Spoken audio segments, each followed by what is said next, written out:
That is the sound of my Bialetti stovetop coffee maker telling me that it is time for another voyage into the world of the Octopus Wars. During the last episode, I promised the listeners that today we would hear some of the additional insults that Pochito used against Mingo the Crab. Please stay tuned as that will be presented after today's tale. And today's tale is the Galaxia Bar, the famous Galaxia Bar of Mendoza. After the Galaxia Bar, we will review some additional information regarding the tale of the world of Andrew Jackson, which marks an important point in the lives of the young Bohemians. They finally learned how the world works and contributed even to the working of the planet. But before then, we must respond to some of the letters from our devoted listeners.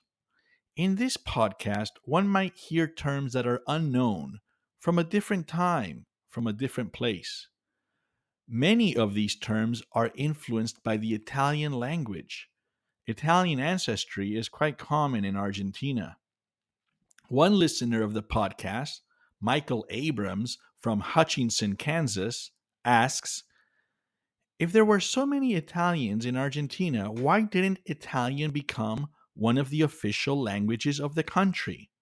This is an excellent question, Michael. And fortunately, we have an explanation regarding this from Professor Rivarola, one of the main characters in the tale of the world of Andrew Jackson. Professor Rivarola writes, during the first Italian diaspora in the 19th century, which was not so long after the unification of Italy, the immigrants arriving in our southern continent upon our shores did not all speak the same language. Some immigrants spoke Genoese, some spoke Neapolitan, and some spoke Calabrian. Because of this, it was not the case that there was one large block of immigrants who all spoke the same language, for example, Italian.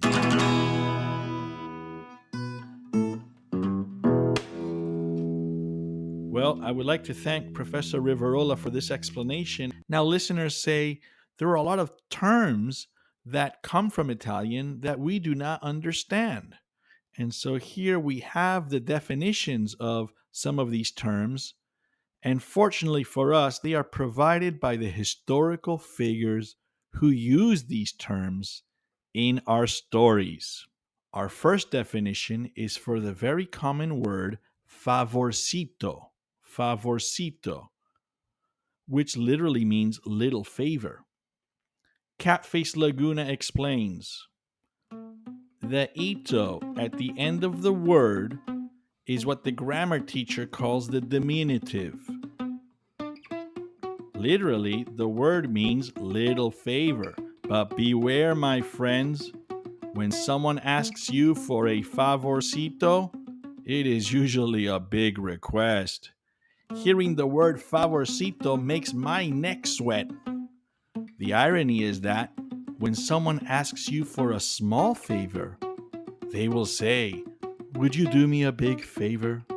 Which in Spanish would be un gran favor. Or even worse, for a small favor, they might say, can you do me a gauchada? Which is a favor a gaucho would do. Now, why do they say this if they're asking for little? Well, they do this because they are trying to look considerate. That they're asking you for a little thing is such an imposition that it's the same as asking you for a big thing. But beware, my friends. If they actually needed a big favor, they would pull out the word favorcito, and then you are certainly in trouble. Remember, the bigger the favor, the smaller the word. When I am serving dishes at El Pinguino and hear the word favorcito, I remind people that I can't hear very well out of one of my ears. Then they always ask me, which one? Which ear?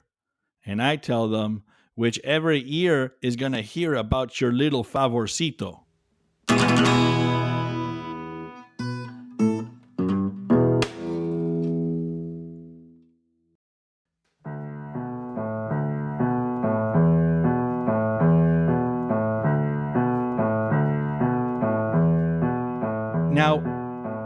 Thank you, Catface Laguna, for that definition. Now, in Rio Platense Spanish, which is more from Buenos Aires, there are three negative terms, and they're very different from each other, and we would like to hear explanations of them. These are negative terms about other people. One of them is busca. They say that person is a busca. The other term is chanta. And someone might say that person is a real chanta. And last we have vivo.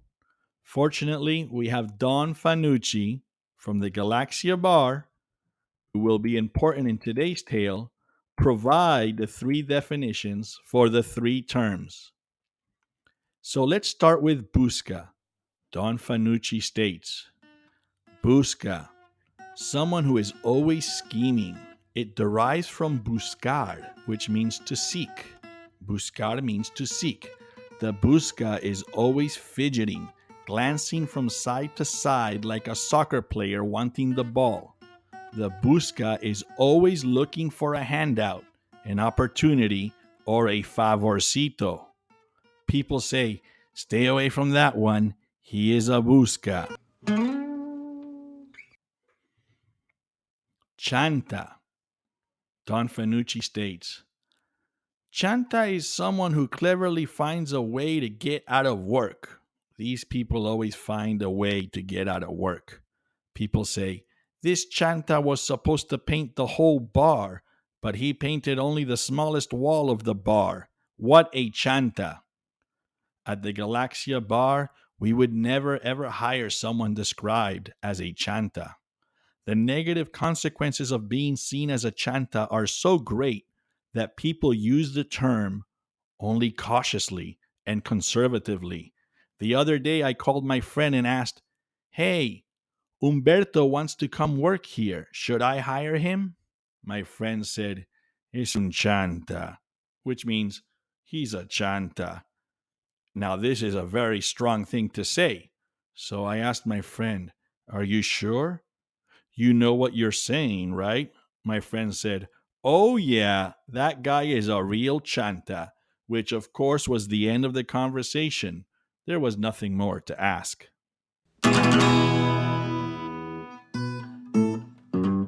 Vivo. A Vivo is a wise guy, a clever fox, always looking for angles, strategizing. You could never fool a Vivo, but he could certainly fool you. Everyone is playing checkers, but the Vivo is playing chess, finding a way to cheat at things, to scheme, or to deceive people. Sometimes Vivos out sophisticate themselves, and in trying to take every possible shortcut or work out every possible angle, they end up nowhere. The Galaxia Bar hired a Vivo once. He never showed up for work. Don Boca provides a very interesting insight about the Vivo. He states, the Vivo is always scheming, thinking about how he might scheme others, or thinking about how others might scheme him. He is always thinking, who might swindle me, or whom can I swindle? But he forgets a very sad truth. No one in your life will harm or swindle you more than you yourself. Don Boca, always telling the hard truth.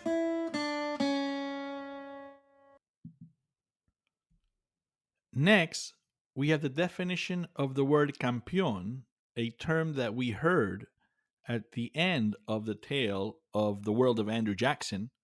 And the definition for campeón comes from Don Boca. Don Boca states it means champion, a term always in the singular that, like winner, excludes everyone but only one person, reflecting the cruel nature of this world. In the World Cup, one team is champion, only one team. Everyone else goes home in tears.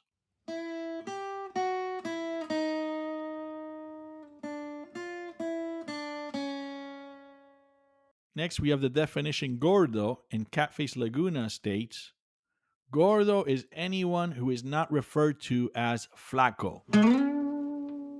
Flaco, of course, means thin. Mate. Professor Rivarola defines mate as a tea made from the leaves of an herb that is indigenous to the South American continent. Young Puchito Bonanno says that it is the elixir from which old chusmas gain their energies. Puchito also defines the word muerto. Puchito states a dead person, also the term for lazy soccer players. You say that player is a muerto. Last, we have the definition for buena vida. Dr. De Vartolo writes, the good life. It is a lifelong ambition of every provinciano. For the provinciano, the good life is readily achievable with very little. Some asado, some wine, and a nice cortado after dinner.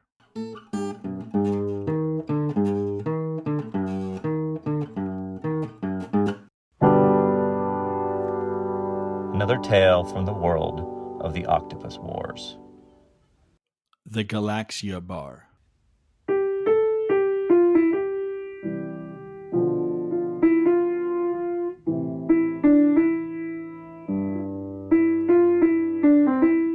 In the Galaxia Bar, one could always find Don Fanucci moving back and forth behind his gilded bar, tending to the silverware, sorting the forks and knives, polishing the brass with the towel he always held, and washing just the rims and never the bottoms of his whiskey glasses. Apart from Don Fanucci and his three regulars, one could also find miniature palm trees, the famous black and white tiles of the Galaxia floor, and an empty stage ready with a stool, piano, and bandoneon. Most things in the Galaxia were silver, white, black, golden, or brass, and everything was polished and shiny. Fanucci, the social genius of Mendoza, knew human nature better than any priest ever could, because, as he would say, I hear the unedited, drunk confessions. The priests hear only the edited versions. He looked over his eyeglasses to his three regulars and pointed at the stage with his head. His hands were busy drying glasses with his towel. Fanucci said, in 2 hours, the Flaco Ruben will walk in, and an hour later, after he warms up on the piano, La Pabeta will walk in. It has been the same routine every night since they arrived last week from Buenos Aires, the two of them. The Galaxia Bar is happy to have this duo, as it brings in a more refined crowd. No offense. The three regulars nodded. It was with them that Fanucci had his favorite conversations. They never talked back and just let El Maestro speak his truths. It is quite something, continued Don Fanucci. His piano playing and her singing bring the audience to tears. I have to put extra napkins on the tables. Tourists then realize that a good tango is about nostalgia and melancholia. Even the toughest rugby player holds back tears when hearing them perform. One lady from Salta said it was the most sentimental, heartfelt tango she had ever heard. Little do they know that, sadly, the feelings are real. You see, the true story of El Flaco Ruben and La Pebeta is actually much sadder than any tango.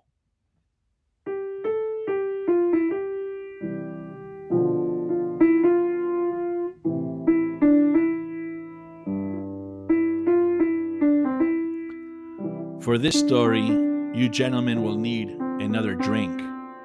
Don Fanucci poured each of the caballeros another round of whiskey. You see, continued Fanucci, El Flaco Ruben plays only at night because he sleeps in a chair during the day. All this because he refuses to wake up in an empty bed. Why, you might ask yourself? Well, it is because years ago he toured Buenos Aires with the love of his life, La Gran Dama. They were a glorious duo, El Flaco Ruben and La Gran Dama. El Flaco Ruben was on fire then. Unlike today, he was smiling all the time, playing cheerful milongas, and even playing a foxtrot. Today, he sleeps in a chair during the day and plays very sad songs at night. It's because La Gran Dama left him for a man who took her to France by promising her more things than poor El Flaco could ever provide. El Flaco Ruben has been heartbroken ever since, walking around the way he does. He plays over and over the tango Cristal, which means crystal. The tango that says that the heart is a crystal that, once shattered, it can never be repaired again. And Flaco Ruben was always thin, but now he is thinner. He can hide behind that palm tree over there. The three regulars looked at the small palm tree. Don Fanucci, wiping his glasses, continued his exposition. You three won't believe this, continued Fanucci. One night, the Flaco Ruben pulled me over and said, everyone thinks that people are gone once they die or move away. But the truth is that they continue to live in one's dreams. It is then that it is waking up, which is the nightmare. The three regulars nodded in agreement. Don Fanucci handed each a small bowl of almonds. He said to them, it is such a pleasure having a conversation with you, gentlemen. The men nodded in agreement and chewed their almonds.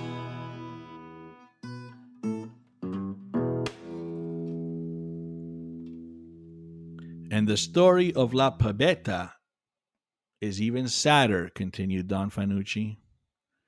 She adores El Flaco Ruben more than anything, but he isn't interested at all. Not after his heart was broken. You know, La Pebeta fell in love with him just from hearing his piano playing.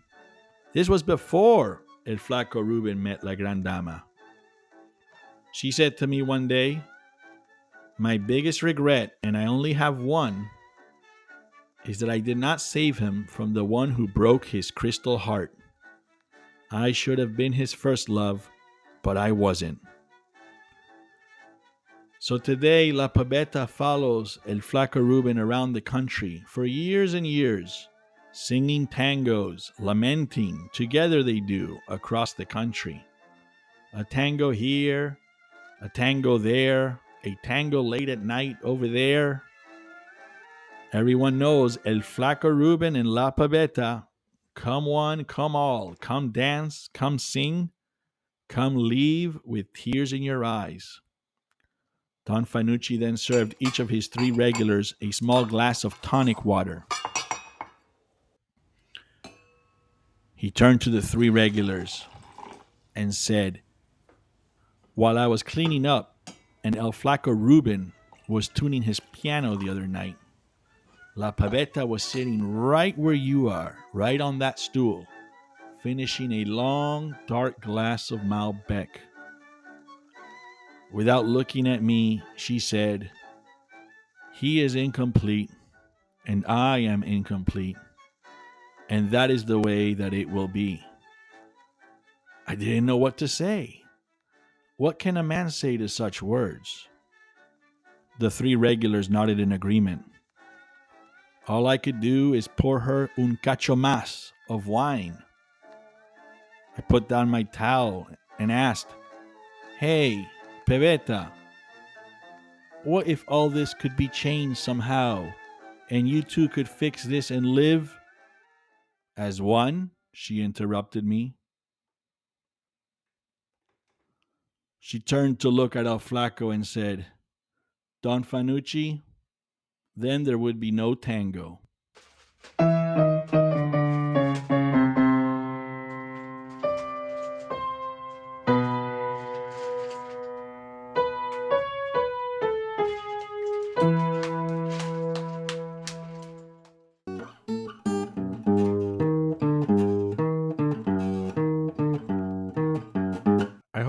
enjoyed the Galaxia Bar, and now, as promised, we are going to cover some additional material, supplementary material, about the world of Andrew Jackson.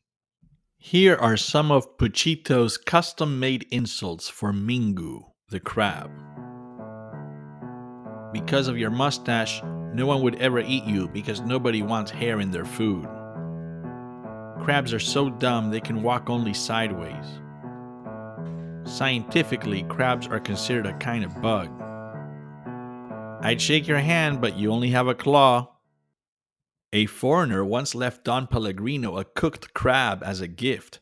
When Don Pellegrino found the dish, he started smashing the crab with a broom, thinking that a critter had entered his kitchen, because Argentines know only of beef and pasta. One time, Puchito brought a land crab that he found at a lagoon near the atoll. He told Mingu, "I brought you a girlfriend." Mingu raised his eyebrows, excited to meet a companion. The female crab saw Mingu's face and skirted away, falling off the table. Puchito said, "Even bugs of your own kind think you're ugly." The following notes, provided by the descendants of Don Pellegrino, owner of the Cafe Astoria, were written by Professor Ezequiel Elfemore Rivarola at the Cafe Astoria on that historic day in 1945 when Puchito Bonanno saved the world. These facts are not to be disclosed to those in that stage of life where all things seem to be understood, scribbled the professor in his journal. After 342 experiments, the method and the transcription has failed, and things will undoubtedly fall apart. May God bring an answer into this old mind. Ezequiel Elfemore Rivarola, touted as the wisest Italian in the provinces of Mendoza, San Luis, and San Juan, closed his book and, for the first time in 10 years, abandoned his back table at the Cafe Astoria after the sun had descended upon the Andes. He carried out with him a globe of the world, 3 Egyptian statuettes, and several books of the week nestled under his arms. "Professore, why the hurry? You're living in the interior now, in the land of the sun and good wine," said Don Pellegrino, who was reluctantly returning 4 toasted ham and cheese sandwiches back to the kitchen. The young bohemians sitting outside claimed that they were burnt. Professor Rivarola remembered his days as a student at the University of Cordoba and his experiences abroad. He was a worldly man, but he was also proud of being a laid-back provinciano.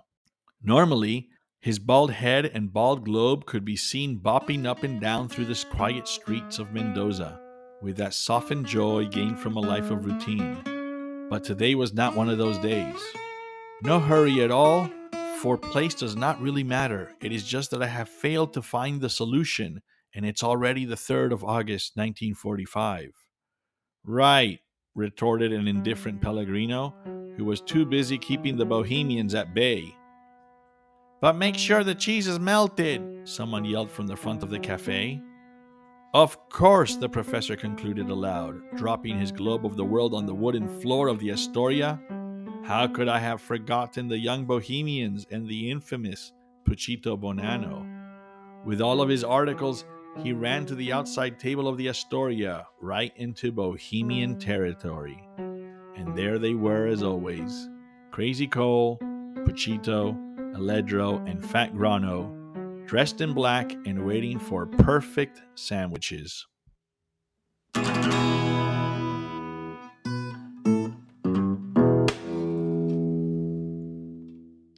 Regarding the world of Andrew Jackson, I would like to add that during the time of the young Bohemians, it was very rare in Argentina to know someone who traveled to the other side of the world, to a country as far as India.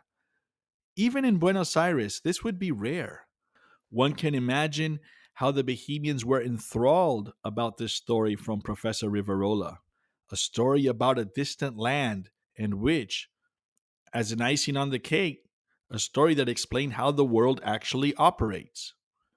This view is consistent with that of our esteemed Professor Jacques Elisson Champignon, who is a professor of dialectical hermeneutics and is a renowned Vengatis scholar from Paris.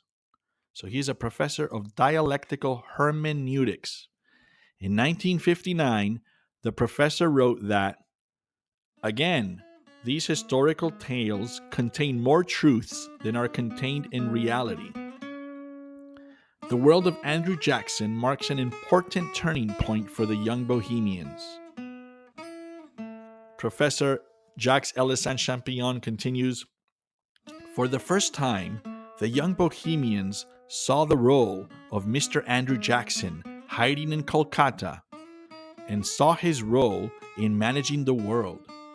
And the Bohemians also could appreciate greater the role of the Brujo, the witch Madridi, who was governing the southern continent. And in the Black Eagle, in the tale of the Black Eagle, one observes a third force, that of the celestial order, the angels and the others. The celestial order becomes more salient in the historical archives concerning Phobos Devoto. Professor Elazan states, I could now in my mind graph how these three forces interact and cause details that history has almost forgotten. The world of the Octopus Wars is a confluence of these three forces, the celestial order, Andrew Jackson and the Planet Runners, and also the Brujo Madridi. It is a confluence just as a rainbow brings together light, water, and various colors: red, orange, yellow, green, blue, indigo, and violet, my favorite. But the structure of the world begins to reveal itself only after Professor Rivarola descended down that well in Kolkata. You see, it is all about metaphysics, ontology, and the historicity of the cleverness of young Puchito Bonanno. And we hear Mr. Andrew Jackson speaking of the case in which a man turns into an octopus. It is obvious to any listener that the superstructure of the interrelations amongst the three forces, that is, the forces that give rise to the circumstances which necessitate the tales, just like water requires a dam, is a symbolification of the tripartite complexity of modernity. I must add, if all of this is inaccurate, but I state that it is false, then my statement must be true.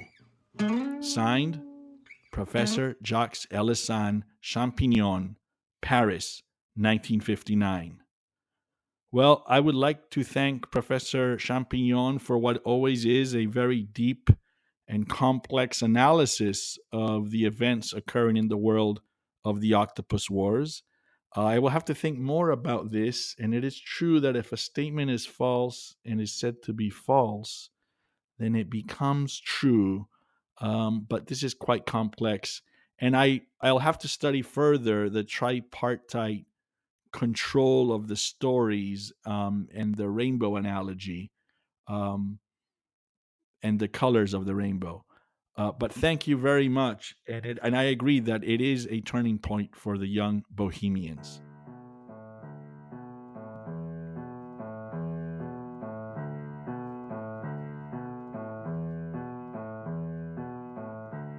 Our next episode is, unlike the Galaxia Bar, more of a historical account of an adventure. It's more of an adventure tale, and it is called Night of the Manduruk 2. Night of the Manduruk 2.